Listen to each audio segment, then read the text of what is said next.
పండిత్ నారాయణ్ తన కూతురు రేష్మాతో ఒక కుటీరంలో నివసిస్తున్నాడు. నారాయణ్ ఆ గ్రామంలో ఉన్న ఒక దుర్గాదేవి గుడిలో పండితుడు. తన కూతురు 16 సంవత్సరాల అందమైన యువతి.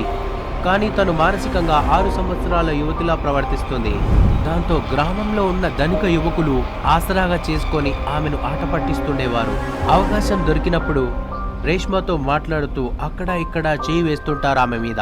రేష్మ అలా చేస్తున్నా కూడా ఆమె ఎప్పుడూ తప్పుగా భావించలేదు. ఊళ్ళో వాళ్ళు ఇలా చేస్తున్నారని తెలిసి పండిత్ నారాయణ్ గారు కూతురును హెచ్చరించారు. కానీ ఆమె మానసిక పరిస్థితి వల్ల ఎటువంటి ఉపయోగం లేకపోయింది. పండిత్ నారాయణ పూజారిగానే కాకుండా అతను చాలా తంత్ర విద్యలు నేర్చుకున్న మనిషి. తన శక్తులను ఉపయోగించి తరచుగా గ్రామస్తులకు సహాయం చేసేవాడు. ఇతను ఎన్ని విద్యలు తెలిసినా కూడా తన సొంత కూతురుని బాగు చేసుకోలేకపోతున్నాడు.